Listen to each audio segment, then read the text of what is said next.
എന്തോ എന്റെ അടുത്ത് നിന്ന് ഒളിക്കുന്നുണ്ട്. നിന്നെ കൊല്ലാൻ വേണ്ടി അറ്റാക്ക് വരെ സംഭവിച്ചിട്ടുണ്ട്. ആരാ ഇതിന് പുറകിൽ? ആ പുതിയ കമ്പനിക്കാരൻ അയാളല്ലേ? അവരായിരിക്കാം, ഒരുപക്ഷെ അല്ലായിരിക്കാം. അതറിഞ്ഞിട്ടിപ്പോ നീ എന്ത് ചെയ്യാൻ പോവാ?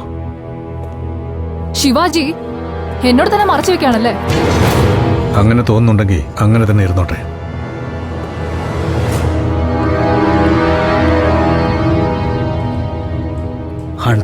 പസാരി നിങ്ങളെ വീണ്ടും കൊല്ലാൻ ശ്രമിക്കും. ഇതിന്റെ പേരും പറഞ്ഞ് നമുക്ക് പോലീസ് കംപ്ലൈന്റ് കൊടുക്കാൻ പറ്റില്ല. കാരണം ഇത്തവണ പസാരിയുടെ കയ്യിലാണ് മൊത്ത പോലീസ് ഡിപ്പാർട്ട്മെന്റും. നിങ്ങളെ പസാരിയുടെ അടുത്തുനിന്ന് അണ്ടർവേൾഡിന് മാത്രമേ രക്ഷപ്പെടുത്താനാവുള്ളൂ. ഖാൻ പസാരിയുടെ മികച്ച ശത്രുവാണ്. അവൻ നക്കിയെ പോലെ പുറത്തുനിന്നല്ലാതെ മുംബൈയിൽ ഇരുന്നുകൊണ്ട് തന്നെ ഗ്യാങ് ലീഡ് ചെയ്യാണ്. ബജരംഗിക്കും അവന് നല്ല കോണ്ടാക്ട്സ് ഉണ്ട്. നിങ്ങൾ രണ്ടുപേർക്കും അവൻ മീറ്റിംഗ് അറേഞ്ച് ചെയ്യും.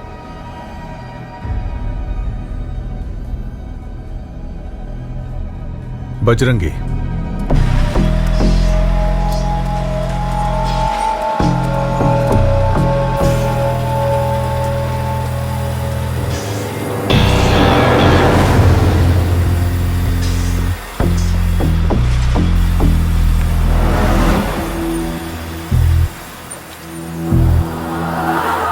പുതിയ കമ്പനി തീർച്ചയായും പസാരിയുടെ തന്നെയാണ്. പക്ഷേ അത് പ്രൂവ് ചെയ്യാൻ പറ്റില്ല. പിന്നെങ്ങനെയാ? അവനെ നമ്മൾ കൊല്ലണം, അത്രേ ഉള്ളൂ. അതൊരു മണ്ടൻ തീരുമാനമാണ്.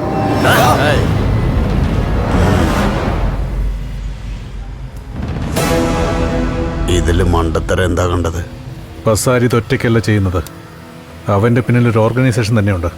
ആ ഓർഗനൈസേഷൻ നമ്മൾ തകർക്കണം.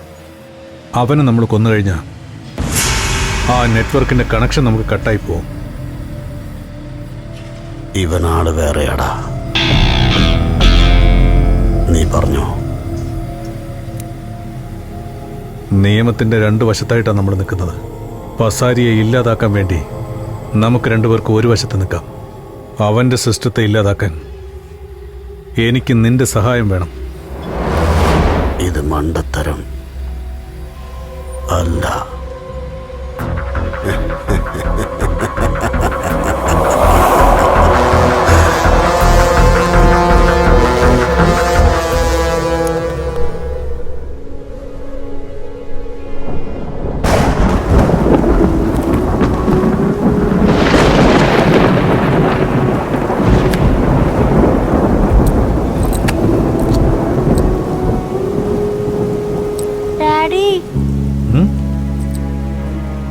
എന്തെങ്കിലും പ്രോബ്ലം ആണോ?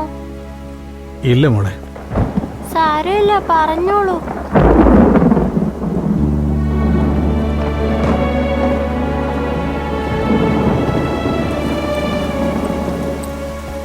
ഇതൊന്നും മനസ്സിലാക്കാനുള്ള പ്രായം നോക്കായിട്ടില്ല. ഒന്നും സംഭവിക്കില്ലല്ലോ ഡാഡി? അറിയില്ല. നമുക്ക് തിരിച്ചു കൊച്ചിയിലേക്ക് പോവാൻ പറ്റില്ലേ?